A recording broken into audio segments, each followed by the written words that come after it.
Bonjour à toutes et à tous. Bienvenue ici au toit de la Grande Arche pour célébrer cette 5e édition du Paris Air Forum.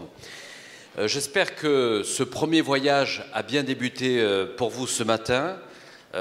Pouvoir arriver par les ascenseurs panoramiques à 130 mètres de hauteur. Durant cette journée, on va beaucoup parler de voyage et d'expérience passager. J'espère que cette première expérience a été positive pour vous. Ce toit de la Grande Arche, quand elle a été inaugurée en 1990, on parlait de Grande Arche de la fraternité. Et même si, bien sûr, durant toute la journée, on va beaucoup parler de ce Big Bang que traverse tout le secteur de l'aéronautique, du spatial et de la défense, mais on voit bien aussi que c'est un secteur où règne une grande fraternité des professionnels, des acteurs. La compétition est dure, mais il y a aussi beaucoup de convivialité et c'est ce que nous essaierons de retrouver tout au long de la journée. Alors, ce déménagement, on va dire, ce passage de la Maison de la Chimie au toit de la Grande Arche, c'était aussi un moyen de se rapprocher du ciel où tous les défis se retrouvent et tous les grands enjeux, nous les regardons bien sûr avec beaucoup d'envie et beaucoup d'ambition. Je tenais à remercier bien sûr Aéroports de Paris et son président Augustin de Romanet, sans qui nous n'aurions pas pu célébrer cette 5e édition. Avec qui nous avons lancé ce défi maintenant il y a 5 ans. Et nous pouvons déjà nous satisfaire d'une chose, c'est si l'année dernière il y avait 1700 participants, cette année vous êtes plus de 2200. Donc j'espère que nous allons tout faire que cette expérience dans ce forum soit la plus positive. Enfin, pour terminer, avant que je laisse la parole à Max Ramanet, directeur du Paris Air Forum, une chose essentielle, puisque le thème choisi cette année, c'est le thème de la connectivité, pour améliorer votre expérience durant toute la journée. Un seul mot, le Wi-Fi qui marche, c'est rooftop. Donc pour une meilleure connectivité durant toute la journée, mettez-vous sur le Wi-Fi rooftop. Merci à vous, excellente journée. Je laisse la parole à Max Ramanet qui va vous dévoiler le programme du jour. Merci Jean-Christophe. Le programme du jour, vous l'avez imprimé, donc je ne vais pas avoir le répéter. Ce qui est certain, c'est que le thème qu'on a choisi cette année, aviation connectée, la révolution numérique, est en train de complètement bouleverser la façon dont on imagine le déplacement dans notre civilisation. C'est devenu le symbole de l'époque que l'on vit. C'est pour ça d'ailleurs que, comme cible symbolique, beaucoup de menaces qui empêchent la fluidité menacent ce mode de déplacement. L'innovation, elle est au cœur de tout ce que l'on vit. Donc, on a mis au cœur du forum cette année le village de l'innovation. Donc, vous allez pouvoir rencontrer toutes les startups qui imaginent l'avenir demain. Donc, on va partager cette journée. On devait ouvrir avec Elisabeth Borne, la ministre. Elle a été appelée par le président de la République. Et donc, tout s'est fait très rapidement cette nuit. Elle nous a livré un message de bienvenue. Et pour elle, effectivement, le Paris Air Forum, c'est un des temps importants où tous ensemble, on pense à l'aéromobilité qui va structurer le siècle qui s'ouvre. Donc la ministre Elisabeth Borne, si on peut livrer son message. Mesdames et messieurs, étant en ce moment aux côtés du président de la République en déplacement en Bretagne, je tenais absolument à vous adresser ce message. Je sais combien le Paris Air Forum est devenu au fil des années un rendez-vous incontournable. Et j'en félicite les organisateurs et les partenaires. Un rendez-vous très attendu chaque mois de juin pour débattre de tous les sujets qui animent notre communauté. D'autant que nous vivons une année aérienne particulièrement dense. Ce n'est pas à vous que je vais apprendre le rôle stratégique que joue l'aviation civile pour notre nation, créatrice de richesses avec plus de 4% de notre PIB, créatrice d'emplois avec 320 000 emplois directs dans nos territoires. L'aviation est le premier contributeur à notre commerce extérieur. Nous pouvons en être très fiers collectivement. Mais ce résultat nous oblige aussi à avoir une politique publique à la hauteur de l'enjeu. Car vous le savez, ce rang qu'occupe l'aérien n'est pas le fruit du hasard. Il est la marque d'un secteur qui a toujours su se transformer et s'adapter aux évolutions, qu'elles soient techniques, économiques ou sociétales. En l'espace de 20 ans seulement, le transport aérien s'est profondément démocratisé.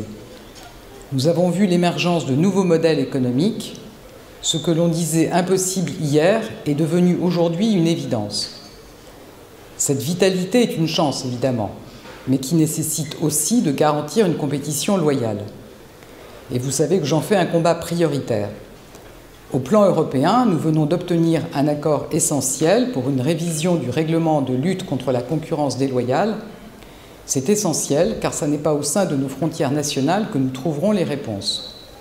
C'est une bataille où l'Europe tout entière doit jouer unie.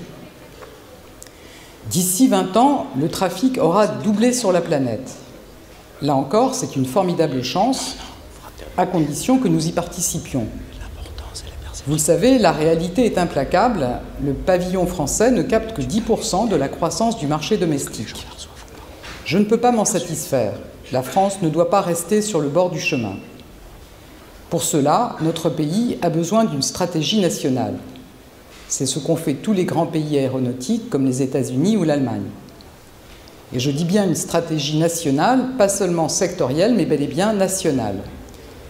Car dans le transport aérien se joue une part de notre souveraineté. Notre capacité à être reliés au monde, à affirmer notre influence, à peser dans les échanges commerciaux, économiques et touristiques. C'est pour toutes ces raisons que j'ai lancé en mars dernier les Assises nationales du transport aérien, pour que tous ensemble, nous puissions prendre le temps, pendant un semestre, de nous accorder sur un diagnostic et de construire une stratégie partagée. Je veux être franche, j'ai dans cet exercice beaucoup d'humilité et de réalisme, à la fois sur l'état de la situation et sur la difficulté de la compétition que connaît le transport aérien. L'actualité immédiate vient de nous le rappeler, notre compagnie nationale vit une période tourmentée, et je veux saluer ici le fait que la voix de la raison ait pu finalement l'emporter ces derniers jours pour suspendre le conflit le temps qu'une nouvelle direction soit nommée. Je parlais de souveraineté, d'intérêt national il y a quelques instants. Vous avez tous suivi les annonces qui ont été faites sur la cession de participation au capital d'ADP. Le rôle de l'État ne peut pas se résumer aux seules questions de capital. Il est de défendre l'intérêt général.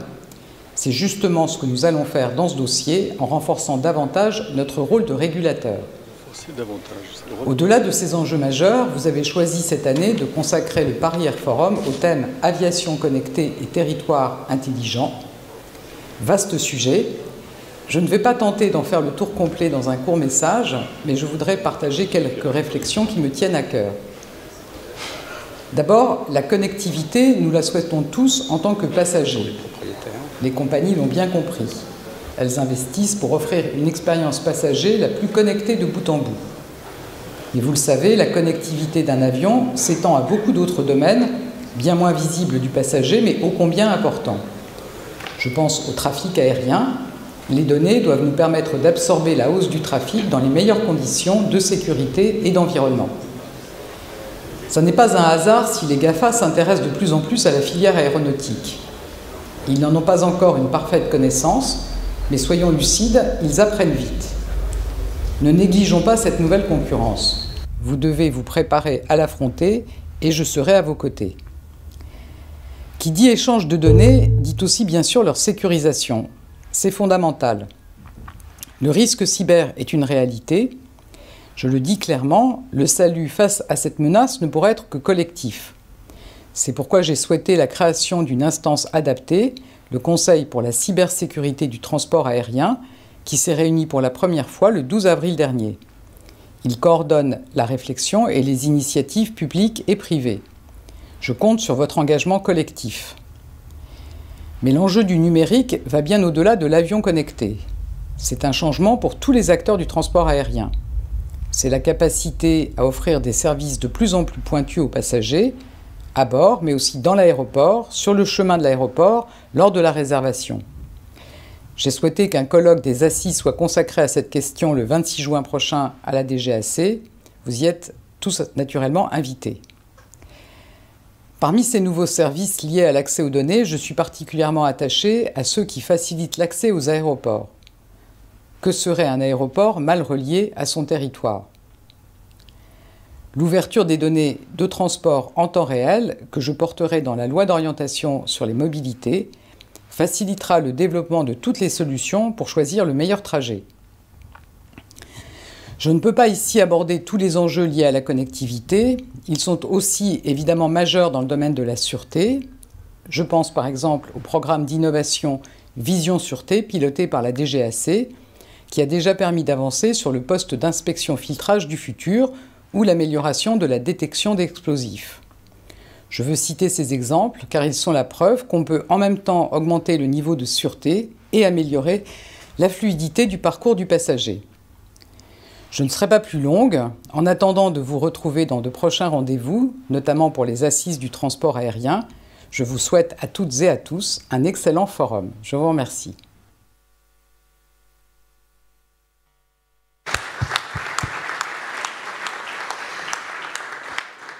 Voilà, merci au ministre qui a eu le temps d'enregistrer ce message dans la nuit pour vous souhaiter la bienvenue.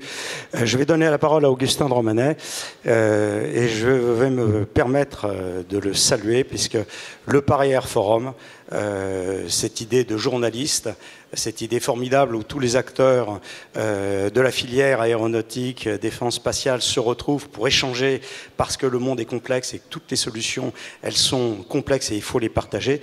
C'est lui qui en a eu l'idée il y a un peu plus de 6 ans en disant voilà, si on veut garder à la France sa place de leadership dans le monde, il faut que tous les acteurs se rencontrent, discutent, échangent, participent et que des acteurs du monde entier viennent également nous rejoindre. Voilà, 5e édition, on a pris de la hauteur, comme l'a dit Jean-Christophe, et cette aventure, non seulement elle n'aurait pas pu avoir lieu sans ADP,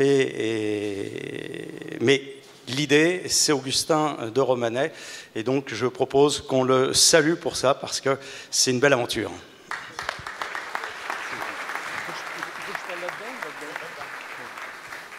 Merci beaucoup, Max, de ces mots aimables. Je dois reconnaître que la première fois qu'on s'est vu, c'est toi qui le premier m'a parlé de l'histoire de l'aviation, qui m'a parlé de 1914, la création de l'aéroport du Bourget, et qui m'a fait réaliser qu'au fond, je l'avais déjà dit en ouverture d'un précédent Paris Air Forum, s'il y a bien un métier qui est celui de la générosité, c'est le métier de l'aérien. La génération qui a permis l'aviation est une génération qui a accepté de prendre le risque de mourir en montant dans un coucou. Je ne parle pas de la génération de la guerre. Quand on montait dans un avion, on avait probablement 2 chances sur 10 de ne pas revenir. Et c'est au fond, en hommage à tous ceux qui ont pris beaucoup de risques pour créer une industrie extrêmement performante, que nous avons le devoir d'être à la hauteur de ses prédécesseurs. Alors, comme tu l'as dit, Max, notre objectif au sein du groupe ADP, c'est de ne pas être dans un silo, dans notre petite niche, et d'oublier les compagnies aériennes qui sont soumises à une concurrence féroce, et toutes les autres parties prenantes du monde de l'aérien. Donc c'est un lieu de stratégie partagée, comme le dit Elisabeth Borne, avec aussi la Direction générale de l'aviation civile, dont je salue le directeur général ici présent. Le thème, c'est aviation connectée et territoires intelligents. Ça pourrait être un sujet de dissertation de philosophie. Moi, je dirais hommes et machines. Comment est-ce que les hommes vont pouvoir dominer des machines qui vont devenir de plus en plus complexes avec cette interconnectivité qui se développe? Alors, nous avons beaucoup de défis à résoudre ensemble. Comment développer le trafic aérien qui va doubler d'ici 15 ans et garder une protection de l'environnement et une sécurité acceptable? Comment répondre à la multiplication des passagers et garder la personnalisation du voyage? Comment gérer des infrastructures de plus en plus grandes et assurer la fluidité du parcours passager? Comment accueillir cette croissance des flux et intégrer les aéroports dans les territoires? Donc pour répondre à ces défis, 2 exigences: ne pas s'enfermer et innover. C'est la raison pour laquelle on a ouvert 2 chantiers, enfin ce Paris Air Forum est dédié à 2 chantiers. D'abord la transversalité, nous réunissons aujourd'hui l'univers du transport aérien, civil et militaire, l'univers de l'innovation, et nous aurons une 40aine de start-up aujourd'hui représentées, sélectionnées par nos partenaires, et ce soir nous remettrons les prix à 8 lauréats. Et puis l'innovation, parce que chacun sait que sans innovation, il est impossible de garder son rang. Quand Sputnik a été mis en orbite par l'URSS, le président Eisenhower avait eu cette phrase définitive: « Le poids du satellite est trop faible pour avoir une importance militaire ». Quelques mois après, le président Eisenhower lançait le programme spatial américain pour rétablir le leadership, et c'est par ce petit objet, le satellite, ne pesant pas bien lourd, que sont venus d'immenses progrès militaires et aéronautiques. Aujourd'hui, ce qui est en train d'émerger pèse moins lourd encore que le Sputnik. C'est tout simplement la donnée et son traitement, les objets connectés et les solutions techniques qui toutes vont permettre d'optimiser nos contraintes et nos flux. Et c'est cette révolution que le Paris Air Forum va essayer d'envisager autour de 3 thèmes. Le premier thème, c'est le rapport entre transport aérien et territoire. Je ne vais pas être long, mon objet ici n'est pas de faire une table ronde, mais simplement pour vous dire que le groupe ADP est sensible à cette question, puisque vous avez peut-être vu que la Commission nationale du débat public a accédé à notre demande, alors que nous n'étions pas obligés, d'organiser un débat public sur le futur terminal 4 de Paris-Charles de Gaulle. Ce sera un grand terminal qui est destiné à accepter la croissance du trafic dans les 20 ans qui viennent. Et la présidente de la CNDP, Madame Joanneau, a accepté de nous y désigner 4 garants qui vont s'assurer de la bonne concertation avec les territoires pour la création de ces terminals. Le deuxième enjeu, c'est un enjeu qui est militaire. Nos amis de la tribune, et je n'ai pas salué Jean-Christophe Tortora tout à l'heure, mais je saisis cette occasion pour le faire, ont une très bonne connaissance du milieu militaire, et nous avons dans ce forum une forte représentation de ceux qui prennent les risques dont j'ai parlé au début de cette intervention.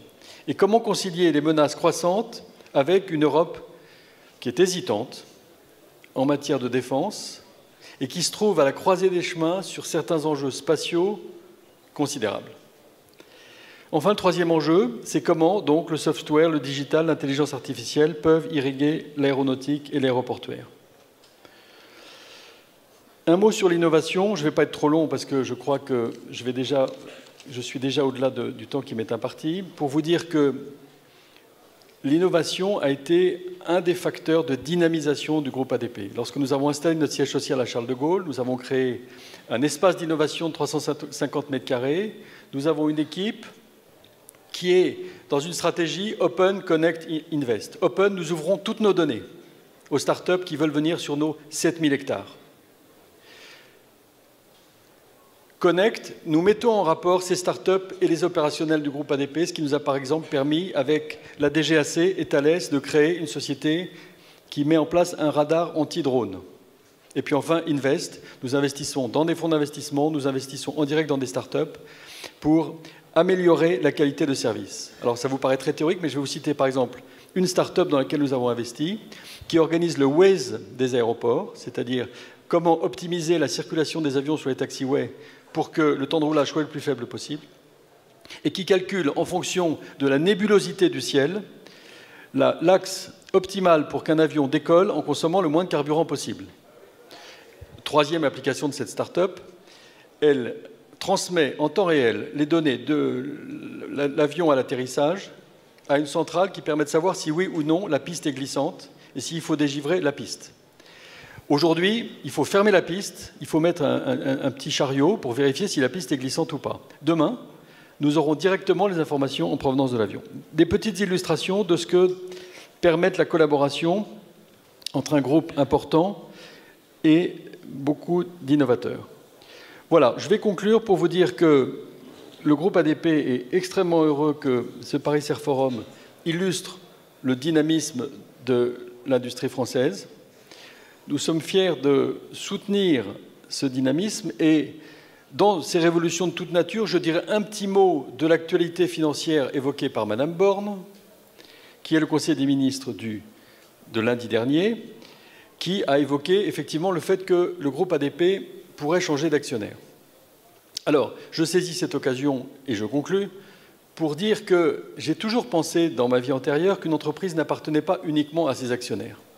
Une entreprise, ça appartient à ses clients, à ses salariés, au territoire dans lequel elle est installée, enfin pour la plupart, parce que je ne crois pas qu'il y ait vraiment un territoire pour Google et Facebook, mais bon, et puis à ses actionnaires. Et donc, le fait que notre actionnaire change éventuellement ne doit aucunement nous troubler quant au fait que nous sommes désireux de continuer à innover, de continuer à faire collaborer nos collaborateurs de la façon la plus collective possible, recruter les meilleurs et continuer notre projet industriel qui vise à bâtir l'industrie aéroportuaire de demain.